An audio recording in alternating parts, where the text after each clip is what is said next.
ऊंचाई के माप के चक्कर में नहीं हूँ, न इनसे होड़ लगाने के पक्ष में हूँ।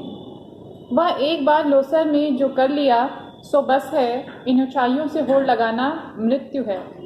हाँ, कभी कभी उनका मान मर्दन करना मर्द और औरत की शान है। मैं सोचता हूँ कि देश और दुनिया के मैदानों से और पहाड़ों से युवक युवतियां आए और पहले तो स्वयं अपने अहंकार को गलाएं, फिर इन चोटियों के अहंकार को चूर करें, उस आनंद को अनुभव करें जो साहस और कुवत से यौवन में ही प्राप्त होता है। अहंकार का ही मामला नहीं है, ये माने कि चोटियां बूढ़े लामाओं के जाप से उदास हो गई हैं।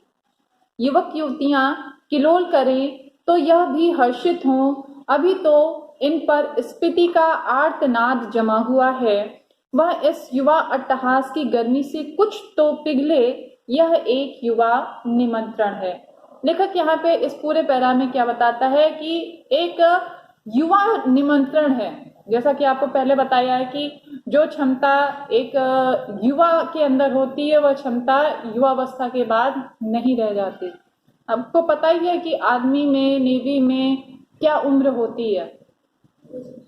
क्यों एक 40 साल 45 साल के बाद एक रिटायरमेंट दे दिया जाता है? इतना भी नहीं, नेवी में तो शायद और पहले ही दे दिया जाता है। तो 35 वर्ष की आयु में एक मतलब कि फौज से आपको रिटायर दे दिया जाता है कि अब आपकी युवावस्था जा चुकी है, ऐसा मान लिया जाता है। कुछ खेल भी ऐसे होते हैं जिसमें यह मान लिया जाता है, जैसे जिम्नास्ट वगैरह के खेल है, कि आपको उसमें क्या है 18 से 21 साल के बाद आपको क्या माना जाता है कि आप बुजुर्गियत की हालत में चले गए। तो कहने का मतलब यह है कि जो जोश, जो उन्माद इस एक युवा मन के अंदर होता है वह हर किसी के अंदर नहीं हो सकता है। फिर ये लेखक एक बात और कहता है इसमें, लेखक कहता है कि युवक युवतियां किलोल करे तो यह भी हर्षित हो। युवक और युवतियों के किलोल अर्थात उनके हंसने और मुस्कुराने की बात कही जाती है। वह हंसेंगे, आप हंसते हैं तो खुल के हंसते हैं, है ना। तो लेखक क्या कहता है कि जब आप हंसेंगे अर्थात जब एक युवा शक्ति, एक युवा वर्ग जब हंसेगा, उसके जो होश, उसके जो खुशी से, उसकी जो हर्ष से जो गूंज उत्पन्न होगी, वह जो इन पहाड़ियों में जो उदासी जो फैली हुई है उस उदासी को दूर करने में वह बहुत ही बड़ा एक कह सकते हैं कि हथियार होगी, एक बहुत ही बड़ा कारक होगी, एक बहुत ही बड़ा माध्यम होगी कि किसी पहाड़ की वीरानगी को दूर करने की, एक प्रकार से दूर करने के लिए वह युवाओं का आह्वान करते, वो कहते भी हैं यह एक युवा निमंत्रण है, अर्थात वह युवाओं को निमंत्रण देते हैं कि वह स्फीति की इन पहाड़ियों पर आए, इनका मान मर्दन करें, अपने अहंकार, इनकी पहाड़ियों के ऊंचाइयों को देखकर अब पहले अपने मान मर्दन को गलाएं, अपना मान मर्दन अर्थात कि उनसे भी ऊंचा है इस संसार में कुछ है, और फिर उन पहाड़ियों के जो मान मर्दन है उन पहाड़ियों के मान का मर्दन करें, अर्थात उन पहाड़ों के अहंकार को गलाएं। किस प्रकार से कि मुझे कोई लांघ नहीं सकता, मैं अलंघ्य हूं, तो तुम्हें भी कोई लांघ सकता है, वह शक्ति हम युवाओं के भीतर है। यही बात जो है लेखक इस परिच्छेद में समझाता है। आगे क्या कहता है, लाहुल की तरह ही स्फीति में भी 2 ही ऋतुएं होती हैं। कहीं मैंने षड ऋतुओं का बखान किया है। हमारे भारत में 6 ऋतुएं मानी जाती है ना। कहीं मैंने षड ऋतुओं का बखान किया है, वह अभ्यास दोष के कारण है। यहाँ जून से सितंबर तक एक अल्पकालिक वसंत ऋतु है, शेष वर्ष शीत ऋतु होती है। वसंत में जुलाई में औसत तापमान 15 सेंटीग्रेड और शीत में जनवरी में औसत तापमान 8 सेंटीग्रेड रिकॉर्ड किया गया है। 8 डिग्री, हाँ 8 डिग्री। क्या कहते हैं कि इतना ही रिकॉर्ड किया गया, जितने में हम क्या करते हैं, यह वहां का वसंत ऋतु है और हम इतने में शायद जम जाएंगे। अंतराई क्षेत्रों में हमारे वहां क्या होती है, स्कूलों में छुट्टियां पड़ जाती हैं, डीएम ऑर्डर आ जाते हैं कि छुट्टी है। क्यों? हमारे अंदर उस ठंड को, उस परिस्थिति को झेलने की क्षमता हमारे शरीर में नहीं। परंतु लेखक क्या कहता है, यही वहां पे वसंत ऋतु है। आपके वहां वसंत ऋतु कब आएगी? अभी अगले महीने में बसंत पंचमी पड़ेगा ना। चारों तरफ क्या होगा? चारों तरफ हरियाली होगी, चारों तरफ नए नए बसंत ऋतु मतलब हरे नए पत्ते, कोपले यही तो फूट रहे होंगे। आम में मोर आ जाएगी चारों तरफ, देखने में अच्छा लगता है। यह हमारे यहाँ का वसंत ऋतु। परंतु स्पीति के यहाँ का वसंत ऋतु क्या है कि जो तापमान भी है वह क्या होता है 15 सेंटीग्रेड, और इसमें क्या है औसत तापमान 8 डिग्री होता है। फिर आगे क्या कहता है, औसत से कुछ अंदाज नहीं लगता। वसंत में दिन गर्म होता है, रात ठंडी होती है। शीत में क्या होता है इसकी कल्पना ही की जा सकती है, कभी रहकर देखा जा सकता। आप कल्पना कर सकते हैं कि वहां कैसी ठंड पड़ती है। कैसी ठंड मतलब हम सिर्फ कल्पना कर सकते हैं कि हमारे आर्मी ऑफिसर्स जो है वह किस प्रकार से सियाचिन में रहते हैं, किस प्रकार से वह उस ठंड को झेलते हैं, है ना। हम सिर्फ एक कल्पना कर सकते हैं, हम वहां रह नहीं सकते। हम 2 मिनट के लिए भी उस जगह को बर्दाश्त नहीं कर सकते। हमारा शरीर उस ठंड को बर्दाश्त नहीं कर सकता। लेखक कहता है कि कभी यहाँ रहकर उस ठंड को अनुभव किया जा सकता है। उस ठंड को अनुभव करने का मतलब वहां के लोगों की जो समस्या है आप उसको अनुभव कर सकते हैं। स्पीति के लोगों की समस्याएं, सबसे बड़ी समस्या क्या, वहां का वातावरण ही है। उसको आप क्या कर सकते हैं, महसूस कर सकते हैं। फिर आगे कहता है लेखक, स्पीति में बसंत लाहुल से भी कम दिनों का होता है। वसंत में यहाँ फूल नहीं खिलते। हमारे यहाँ चारों तरफ क्या हो जाता है, फूल ही फूल।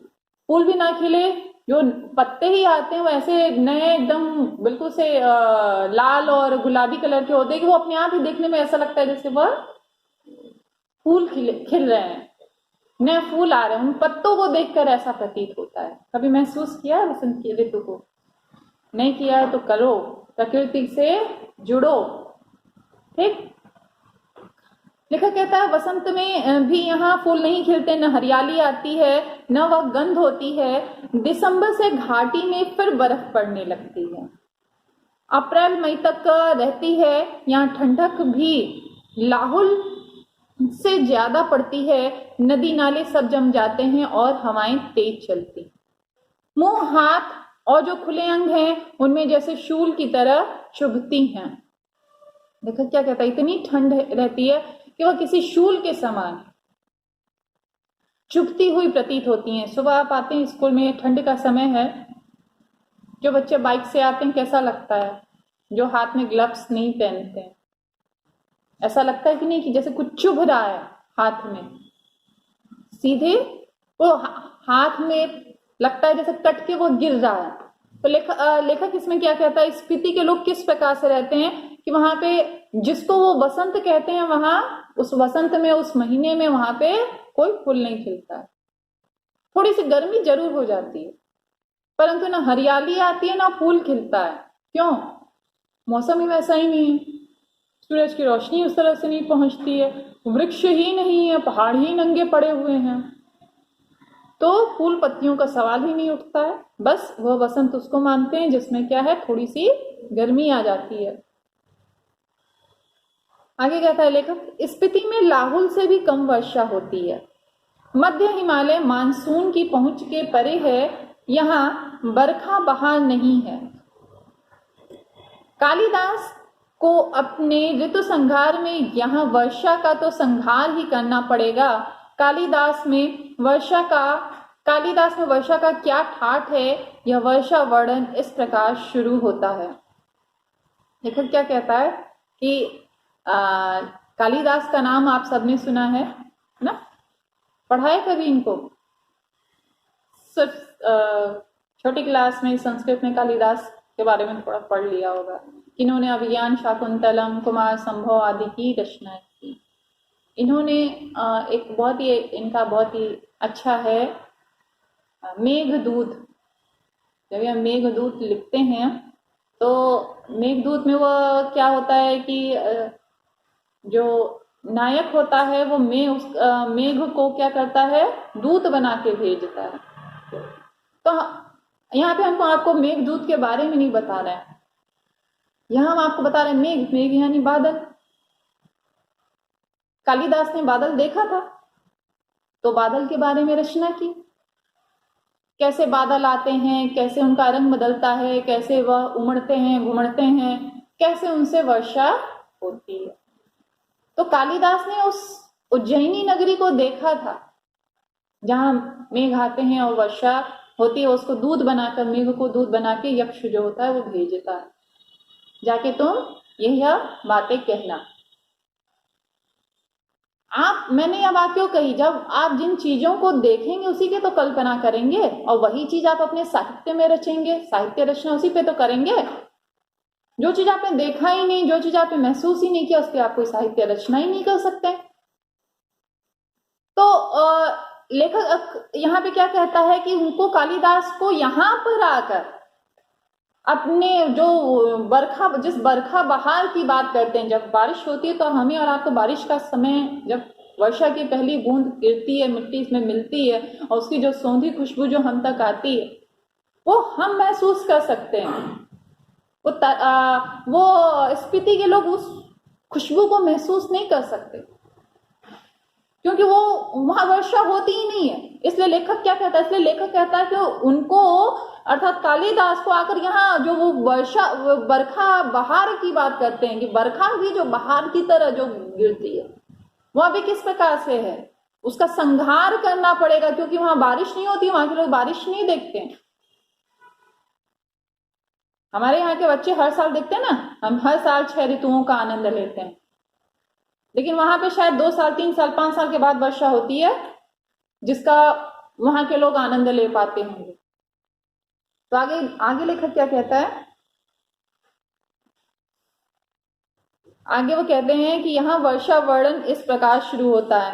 वो क्या, कैसे कहते हैं, प्रिय जल की फुहारों से भरे बादलों के मतवाले, हाथी पर चढ़ा हुआ, चमकती हुई बिजलियों की झंडियों को फहराता हुआ और बादल की गरज के नगाड़े बजाता हुआ, यह कामी जनों का प्रिय पावस राजाओं का सा ठाठ बाट बनाकर आ पहुंचा। लेखक कहता है कि अब देखिए जो बादल है उसकी वो कैसी रचना कर रहा है, कालिदास ने कैसे लिखा हुआ है, कैसे बादल के बारे में बताया हुआ है कि जो बादल है वह जल की फुहारों से भरा हुआ है। और क्या है, वह बादलों के जल के फुहारों से भरे बादलों के हाथी पर चढ़ा हुआ। कल्पना, जो बादल है वो हाथी के समान, बादल काले होते हैं मेघ के बादल, कहता है कि वो हाथी पर चढ़ा हुआ है, चमकती हुई बिजलियों के झंडियों को फहराता हुआ। जो आसमान में जो बिजलियां चमक रही हैं उनको क्या कहता है कि वह चमकती हुई बिजलियों की झंडियां हैं, उनको फहराते हुए। और क्या है, जो बादल जब आता है उमड़ता घुमड़ता है, जो गरजता है, कहता है कि वह गर्जना, जो लेखक है कालिदास किस प्रकार से लिखते हैं कि वह किसी राजा की, जो राजा आता है तो चारों तरफ झंडी, किसी नेता की वो जुलूस जाते हुए देखा ना, चारों तरफ क्या होता है कि उसकी झंडियां रहती हैं, उसकी पार्टी का जो होता है वो निशान रहता है, उसके काफिले में आगे पीछे बहुत सारी गाड़ियां रहती हैं। तो लेखक वैसी ही कल्पना करता है कि इसी प्रकार से, जिस प्रकार से एक राजा आता है, उसी प्रकार से जो ये काले बादल हैं, वर्षा के काले बादल यह आते हैं, परंतु स्फीति में पावस नहीं होता। स्फीति में नीचे के पैरा में क्या है बताता है लेखक कि पावस नहीं होता, वर्षा ऋतु नहीं आती है। यह पावस यहाँ नहीं पहुंचता है, अर्थात वो आधे दूरी तक ही पहुंचकर रह जाता है। जैसे आपने किसी को दिल्ली चिट्ठी भेजा हो, वो लखनऊ में ही जाके ठहर जाए, आगे पहुंचे ही नहीं, है ना। तो दिल्ली में पहुंचा नहीं तो दिल्ली के लोग क्या जानेंगे कि आप किस हाल में हैं, क्या है चिट्ठी में क्या लिखा है। तो उसी तरह से स्फीति के लोग नहीं जानते हैं कि बारिश क्या होती है, कैसे आती है, बादलों का गरजना क्या होता है, बादलों का एक रिमझिम बारिश क्या होती है, तेज बारिश क्या होती है, वह तो स्पीति के लोग जानते ही नहीं है। आगे क्या कहते हैं, यहाँ पावस नहीं पहुंचता कालिदास की वर्षा की शोभा विंध्याचल में है, हिमाचल की मध्य की घाटियों में नहीं है। मैं नहीं जानता कि इसका लालित्य लाहौल स्पीति के नर नारी समझ भी पाएंगे या नहीं। वर्षा उनके संवेदन का अंग नहीं है, वह यह जानते नहीं है कि बरसात में नदियां बहती हैं, बादल बरसते मस्त हाथी चिंघाड़ते हैं, जंगल हरे भरे हो जाते हैं, अपने प्यारों से बिछड़ी हुई स्त्रियां रोती कलपती हैं, मोर नाचते हैं और बंदर चुप मारकर गुफाओं में जा छिपते हैं। पूरा बारिश का जो पूरा जो चित्र है वो क्या किया है लेखक ने, खींच दिया है। जब बारिश का मौसम आता है, जब बहुत ज्यादा गर्मी लगती है, मई जून में क्या होता है, गर्मी की छुट्टियां आपको मिलती हैं। तो जब उस समय क्या होता है, आप जब क्लास में पढ़ रहे होते हैं या कुछ ऐसा पानी तर तर तर तर गिर रहा होता है, आप आसमान की तरफ देखते कितनी तेज धूप है, देखते हैं कि नहीं देखते। और वही जब एक हल्की से रिमझिम बारिश आती है, आंख बंद करके कितनी ठंडी हवा है, तो क्यों आंख बंद हो जाता है, आप उस चीज को महसूस करते हैं। लेखक कहता है यही जो संवेदना है, जो महसूस करने की क्षमता है, यह संवेदना स्पीति के लोगों के पास नहीं है। वह बारिश को उस तरह से नहीं देखते, नहीं समझते। एक तो पहले ही ठंड है जहां बारिश है, फिलहाल उसका वर्णन आगे है। लेखक क्या कहता है कि जिस प्रकार से बारिश होती है तो बरसात में नदियां बहने लगती हैं, तपती हुई जो धरती है वो क्या हो जाती है, उसको आराम मिलता है, खेतों में पानी पहुंचता है, पेड़ पौधे हरे भरे हो जाते हैं, वह सब क्या हो जाता है, स्पीति तक नहीं पहुंचता, वह संवेदना स्पीति के लोगों तक नहीं पहुंचती। अगर कालिदास यहाँ आकर कहें कि अपने बहुत से सुंदर गुणों से सुहावनी लगने वाली, स्त्रियों का जी खिलाने वाली, पेड़ों की टहनियों और बेलों की सच्ची सखी तथा सभी जीवों का प्राण बनी हुई वर्षा ऋतु आपके मन की सब साधें पूरी करें, तो शायद स्पीति के नर नारी यही पूछेंगे कि यह देवता कौन है, कहाँ रहता है, यहाँ क्यों नहीं आता। अर्थात लेखक यह बताता है कि बारिश हमारे वहां होती है तो हम उसकी कीमत नहीं समझते, बारिश न हो तो खेतों को पानी न मिले। आज भी हमारा देश तो कृषि प्रधान देश है ही, खेतों पे आज भी बहुत सारे किसान जो हैं वो ईश्वर प्रदत्त वर्षा पर ही, उसी पानी पर ही निर्भर है उनकी खेती आज भी, जिससे क्या है, हमारे खेतों में अनाज की जो पैदावार होती है वह अच्छी होती है, हमारे घरों में अनाज आता है। तो लेखक कहता है कि यदि आप जाके उनसे कहेंगे, स्पीति के लोगों से इस बारे में बात करेंगे, तो वहां के लोग कहेंगे कि यह कोई देवता है, वह देवता कहाँ रहता है और क्यों हमसे नाराज है, क्यों स्पीति तक नहीं आता। जब बारिश होगी वहां तभी तो पेड़ पौधे होंगे, बारिश होगी नहीं तो अंकुर फूटेगा नहीं, और अंकुर फूटेगा नहीं तो वहां पे क्या होगा, सब जगह वीरानी छाई रहेगी। फिर लेखक कहता आगे, स्पीति में कभी कभी बारिश होती है, कभी कभी, जैसा कि मैंने पहले बताया ना, 5 साल 6 साल, क्योंकि ठंड हमेशा रहती है।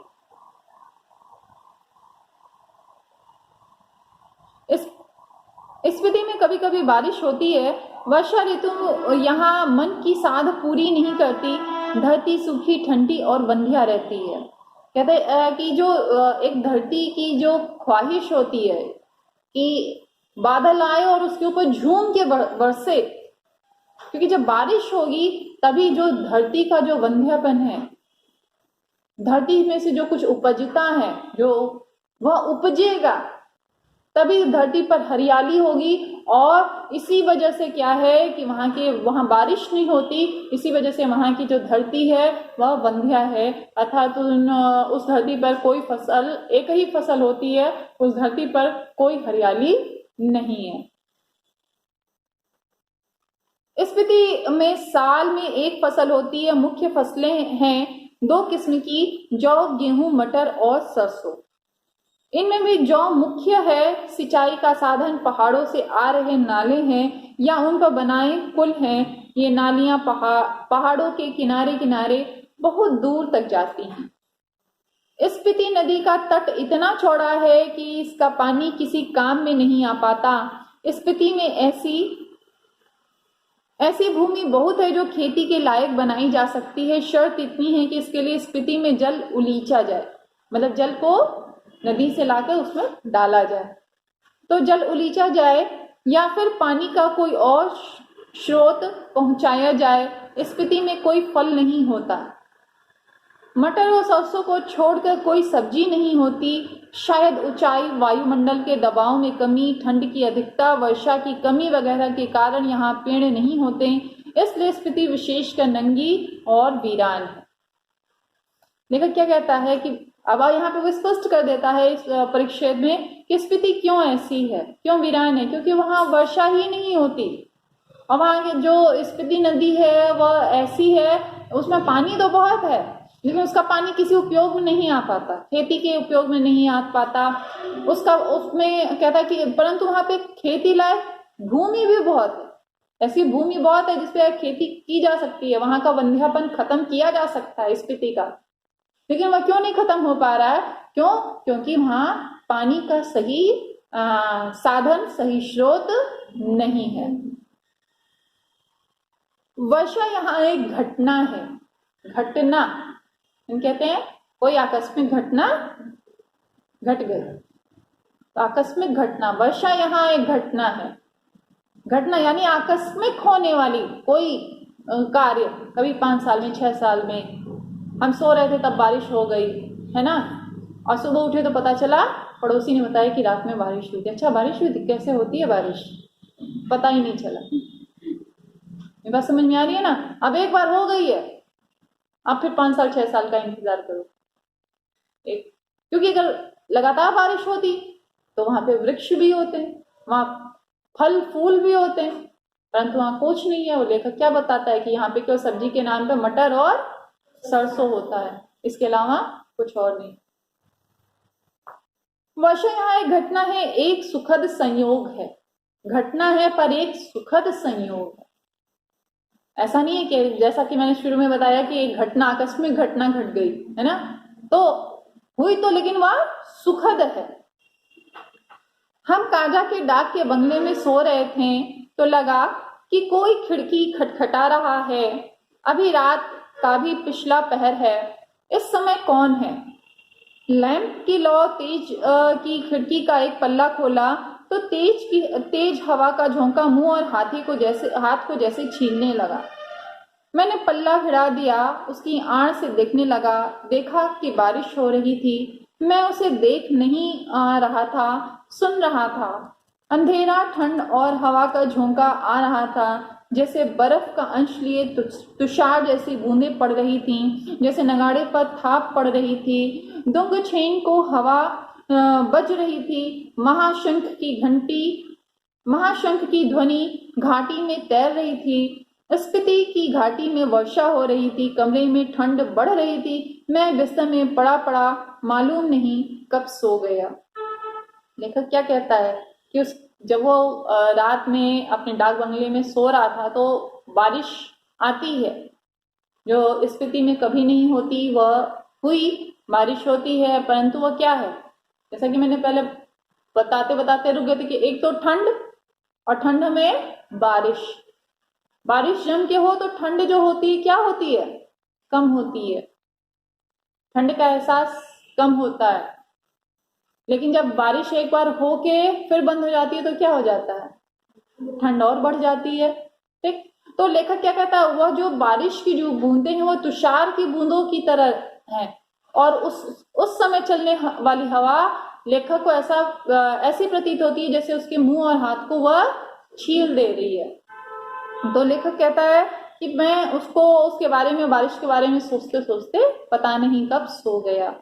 सुबह उठा, चाय पीते पीते सुना कि स्पीति के लोग कह रहे हैं कि हमारी यात्रा शुभ है। स्पीति में बहुत दिन बाद बारिश हुई है।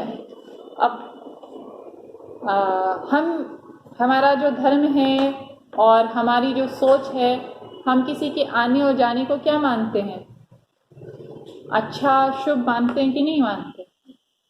मेरे आते लाइट चली जाए, आप क्या कहेंगे? मिस के आते ही लाइट चली गई, है ना। और मिस के आने से कुछ परिवर्तन हो जाए, कुछ अच्छा परिवर्तन हो जाए तो मिस को देख लेते हैं तो दिन अच्छा अच्छा जाता है। तो हमारी जो सोच जो है वो शुभता और अशुभता का विशेष ख्याल रखती है।